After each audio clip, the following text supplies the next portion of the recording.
ఇక రాజారెడ్డి హత్య ఇది ఆయన మాట్లాడడం ఏదో జాలితో వదిలేసినాము, చూస్తూ వదిలేసినామని. అసలు రాజారెడ్డి ఏమన్నా ఆయన ఒక రౌడీ షీటరు, అనేకమైనటువంటి హత్యలతో పులివెందుల ప్రాంతంలో ఆయనకు ప్రత్యక్షంగా కానీ పరోక్షంగా కానీ సంబంధాలున్న వ్యక్తి. పేర్ల పార్త అన్న అతనికి అగనెస్ట్గా మండలం ఎలక్షన్స్లో చెప్పకుండా పోటీ చేసినాడనే ఉద్దేశంతో ఇతను ఉంటే ఏదైనా మళ్ళీ భవిష్యత్తులో మనకు రాజకీయంగా ఇబ్బంది పడుతుందని ఆయన పులివెందుల్లో ప్రాక్టీస్ చేస్తూ ఉంటే తర్వాత కొందరిని ఆ తర్వాత రౌడీ మూకలను హైర్డ్ పర్సన్స్ పంపించి ఆయన మర్డర్ ప్లాన్ చేసినారు.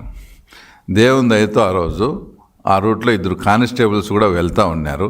వాళ్ళకి ఇదంతా తెలియదు కాబట్టి అక్కడికి అటాక్ జరిగేటప్పుడు వాళ్ళు పోవడము, వాళ్ళని చూసి వాళ్ళు చనిపోయిన వాళ్ళని వదిలేసిపోవడము, వాళ్ళు ఇమ్మీడియట్గా హాస్పిటల్లో చేర్పించడము, ఆ రకంగా ఆయన బతికి బట్టగట్టినాడు.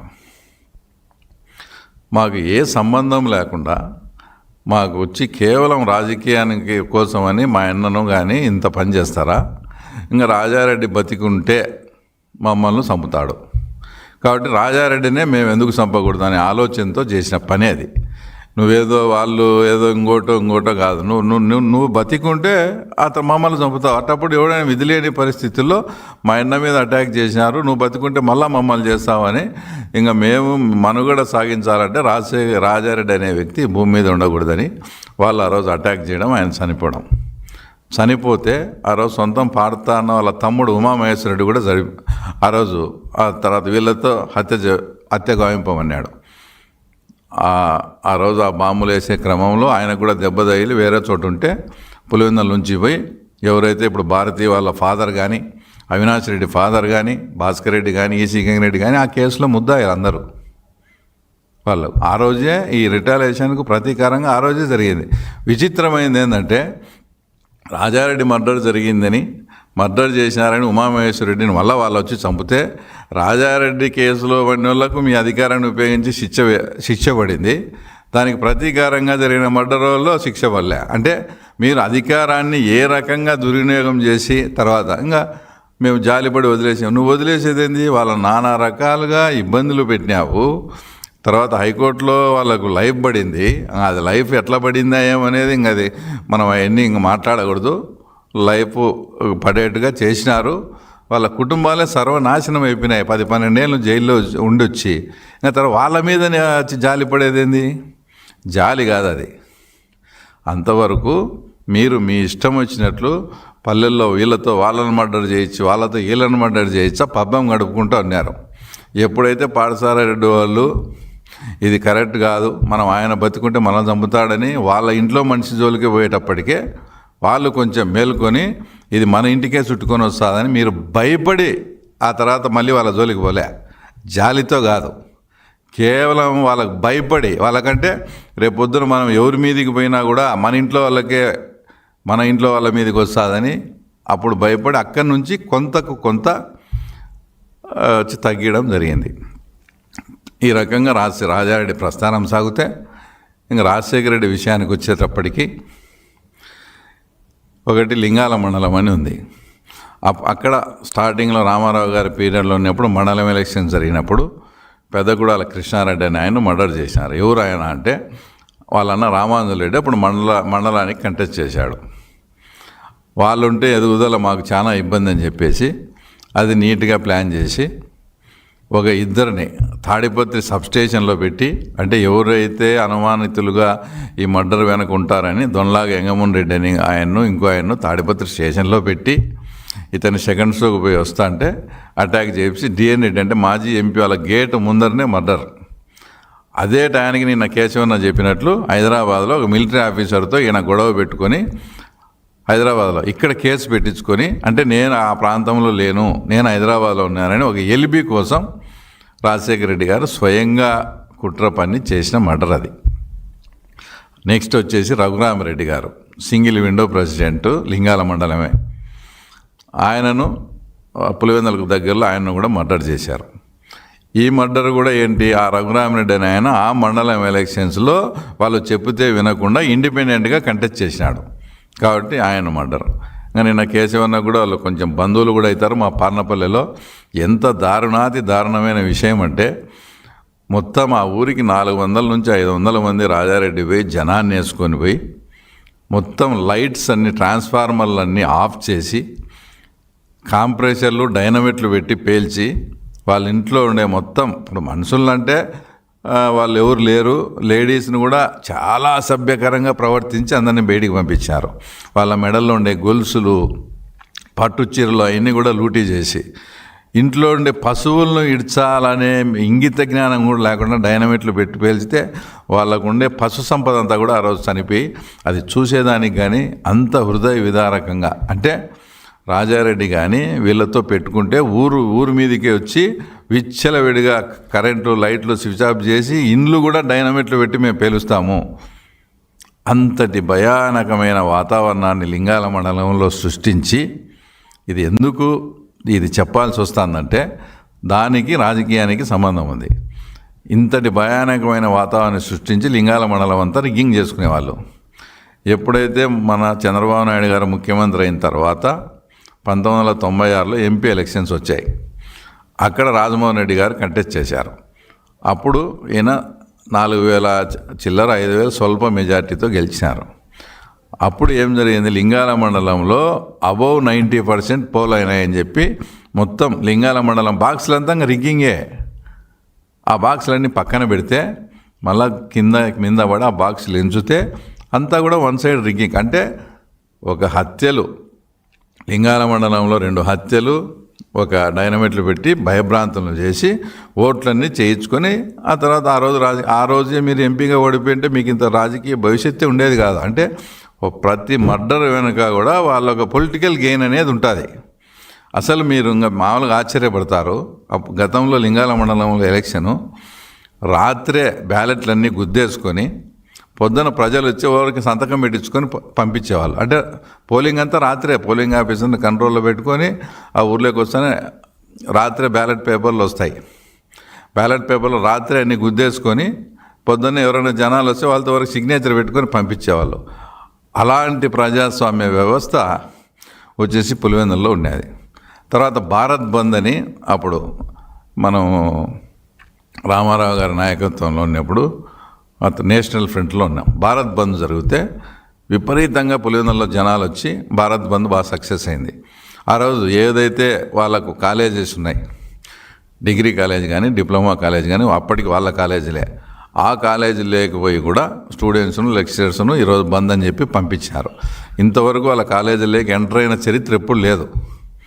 మా కాలేజీలోకి వచ్చి మా కాలేజీలే మూపించేంత ఇది ఉందా మీకు తెలుగుదేశం వాళ్ళకు? ఇది కాదు, కంట్రోల్ తప్పింది, మనకు భయం పోయింది, ఏదో ఒకటి భయం క్రియేట్ చేయాలని అప్పటికప్పుడు ఒకతను విలేకర్ నారాయణ అని ఏదన్నా మంచి స్టోరీలు తెలుగుదేశం పార్టీ తరపున రాసన్నాడు. విలేకర్ నారాయణ మర్డర్ పులివెందుల్లో. తర్వాత ఒక వారం గ్యాప్ ఇచ్చి నంద్యాలపల్లి శివరామరెడ్డి అని ఆయన మర్డర్. వాళ్ళకి రాజకీయాలు ఏం సంబంధం లేదు పెద్దగా, జస్ట్ సానుభూతి పరులు. ఆ 2 మర్డర్స్తో పులివెందుల టౌన్ అంతా సరెండర్.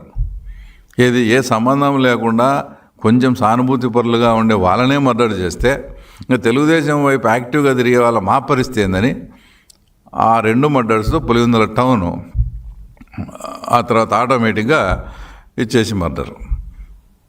తర్వాత మా మిత్రుడైనటువంటి దేవగుడి శంకరెడ్డి రాజలక్ష్మి వాళ్ళ దగ్గర విశ్వప్రసాద్ రెడ్డి అని అతను మన కీలక మంచి అబ్బాయి, అప్పట్లో బాగా యాక్టివ్గా ఉండేవాడు. అతన్ని కూడా మర్డర్ చేసి ఆ విశ్వప్రసాద్ రెడ్డిని కూడా ఇది చేసినాడు. తర్వాత ఇదంతా లింగాలలో జరిగింది. ఇంకా దారుణమైన విషయం ఏంటంటే తర్వాత తుండూరు మండలంలో ఇనగనూరు అనే ఒక ఫ్యాక్షన్ విలేజ్. దాంట్లో 2 గ్రూపులు కూడా, ఒక గ్రూప్ రాజశేఖర రెడ్డి దగ్గర పోతుంది, ఒక గ్రూప్ రాజారెడ్డి దగ్గర పోతుంది. లేదంటే ఒక గ్రూప్ రాజారెడ్డి దగ్గర పోతే ఒక గ్రూప్ వివేకానంద రెడ్డి, అట్లా మేనేజ్ చేసేవాళ్ళు. వాళ్ళిద్దరినీ కాంప్రమైజ్ చేస్తాము, మీరు పులివెందులకు రండి అని చెప్పి వీళ్ళకు కొంచెం అనుకూలంగా ఉండే వాళ్ళకి హింట్ ఇచ్చి వాళ్ళను కూడా పిలిపిస్తామని ఇనగనూరు నుంచి పులివెందులకు వచ్చే దారిలో వీళ్ళకి ముందే ఇన్ఫర్మేషన్ ఇచ్చి వాళ్ళు అటాక్ చేస్తే 3 మర్డర్లు జరిగినాయి. చూడండి ఎంత దారుణంగా వీళ్ళు ఆ తర్వాత హత్యలకు రాజకీయానికి ముడిపెట్టి అప్పుడు మళ్ళీ వాళ్ళందరూ జైలుకు పోతే వాళ్ళని జైలుకు పోయి వీళ్ళే కాపాడి వీళ్ళే తీసుకొస్తారు. ఈ ఉండే వాళ్ళతో మళ్ళీ ఇటు సైడ్ మర్డర్ చేస్తారు.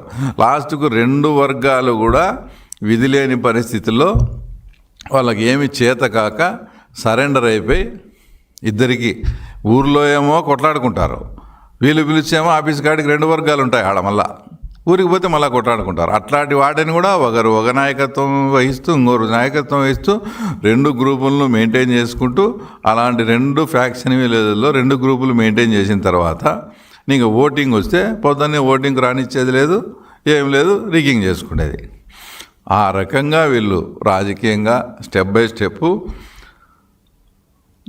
స్టెప్ వచ్చేసి ఎదుగుతూ వచ్చి ఉన్నారు. ఇదంతా రాజశేఖర రెడ్డి గారి స్టోరీ. ఇంకా మన జగన్మోహన్ రెడ్డి దగ్గరికి వచ్చేటప్పటికి వాళ్ళ ఆయన ముఖ్యమంత్రి అయినాడు. ఇంకా ఈయనకు అప్పుడప్పుడే ఇది ఉంది. గుట్ట మీద మా అందరికీ బాగా తెలిసిన వ్యక్తి ఎరికెల మహేష్, అంటే క్యాస్ట్ ఎస్టీ. ఆయన నగరిగుట్ట మీద ఆ ప్రాంతంలో బాగా మంచి ప్రజాదరణ, ఆ ప్రాంతంలో కొంత తెలుగుదేశం పార్టీ గట్టిగా ఉంది. అప్పుడు ఈయనంతా బెంగళూరు బేస్డ్ జగన్మోహన్ రెడ్డి. నేను బెంగళూరుకి పోయి వచ్చేటప్పటికి ఎరికెల మహేష్ కానీ చంపుతారా లేదా అని అల్టిమేటం ఇచ్చిపోతే ఇమ్మీడియట్గా ఒక వారానికి ఎరికెల మహేష్ను దేవిరెడ్డి శంకరెడ్డి ద్వారా అది చంపడం జరిగింది. దాని తర్వాత ముఖ్యంగా జగన్మోహన్ రెడ్డి, మీరు చూసే జగన్మోహన్ రెడ్డి, మాకు తెలిసిన జగన్మోహన్ రెడ్డి ఏంటనేది ఈ రాష్ట్ర ప్రజలకు ఒక చిన్న ఉదాహరణతో చెప్తా, అతని మనస్తత్వం ఏంటో.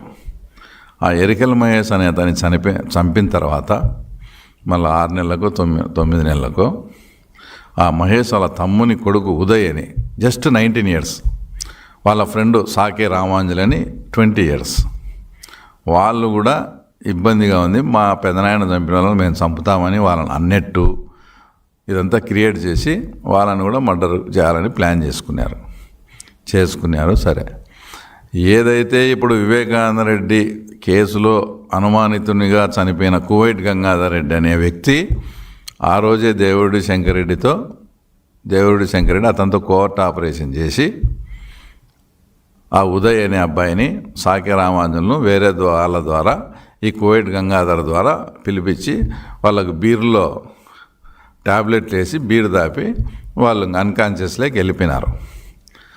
ఆ టయానికి జగన్మోహన్ రెడ్డి వీళ్ళ నాలెడ్జ్ లేకుండా పులివెందులకు వచ్చాడు.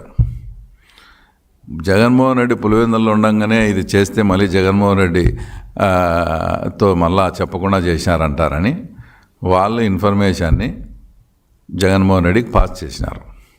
నువ్వు ఈ టైంలో ఎందుకు వచ్చావు, మేము ఇట్లా పని పెట్టుకుని వాళ్ళు అన్కాన్షియస్ అయిపోయినారు, మేము వాళ్ళిద్దరిని వేసేయాలా, నువ్వు ఎందుకు వచ్చావు అంటే ఏందిరా ఇట్లా చేసినారు, ఉండండి నేను పోయినంతవరకు చేయొద్దండి, నేను గ్రీన్ సిగ్నల్ ఇచ్చినాకనే చేయండి అని చెప్పి యాక్చువల్గా ఆ రోజు ఇడుపులపాయలో నైట్ హాల్ట్ ప్రోగ్రామ్, ఆ ప్రోగ్రామ్ కూడా క్యాన్సిల్ చేసుకొని హుటాహుటిన బెంగళూరుకి పోయి మళ్ళీ బెంగళూరులోనే ఇబ్బంది అని బెంగళూరు ఎయిర్పోర్ట్కి పోయి ఢిల్లీకి ఫ్లైట్ టికెట్ తీసుకొని నేను టేకాఫ్ అయిన తర్వాత మీరు చేయండి, మీ టయానికి నేను జర్నీలో ఉండాలా, నాకు ఎలిబీ కావాలని చెప్పి ఈయన ఢిల్లీకి పోయి టేకాఫ్ అయ్యి అక్కడ వాళ్ళ పిఏకు సమాచారం వస్తానే సారు టేకాఫ్ అయినాడని. ఇక్కడ వీళ్ళు ఆ 2 అబ్బాయిలను ఏదో కసి ఉంటేనో ఏదో జరుగుతుంటాయి. కానీ అతడు సినిమాలో చెప్తారు చూడు, ఆ మర్డర్ ఎంత వైలెంట్గా ఉండాలని, ఆ టైపులో 2 పిల్లలను 2 గొంతులు కోసి సపరేట్గా మొండెం ఒకటి, తల ఒక చోట, మొండెం ఒక చోట పెట్టి ఎవరి చావైనా ఇంత భయానకంగా ఉంటుంది అని చాటి చెప్పే విధంగా 2 గొంతులు కోసి ఒక బ్రిడ్జి కింద వేసినారు. మొండెం ఒక చోట, తల ఒక చోట. 2 అబ్బాయిలను 20 years. అప్పుడు జగన్మోహన్ రెడ్డికి చెప్పినప్పుడు నువ్వు ఈరోజు శాంతి దూత మాదిరి, తర్వాత మదర్ తెరీసాకు అన్న మాదిరి మాట్లాడుతున్నావే, రే చిన్న పిల్లలు వాళ్ళ నాయనతో ఏదో పోయింది, ఎందుకు ఆ పిల్లలను అట్లా చేస్తున్నారు, వద్దు ఇంటికి పంపిండని చెప్పాలన్నా, నువ్వు ఇడుపులపాయ నుంచి బెంగళూరుకి పోయి ఫ్లైట్కి పోయి వాళ్ళిద్దరినీ గొంతులు పోయమని చెప్తావా? అంటే ఇంత ఇది పులివెందుల్లో ప్రత్యక్షంగా వాళ్ళు ఇప్పుడు అక్కడ ఉన్న వాళ్ళు కూడా ఇక్కడ ఉన్న వాళ్ళు అక్కడ ఉన్నారు. అంత జరిగిన ఇంత ఘోరాతి ఘోరంగా వచ్చేసి జగన్ రెడ్డి ఆ 2 పిల్లలను చంపిన ఘటనలో పరోక్షంగా అతనే ఇంతటి ఘోరమైన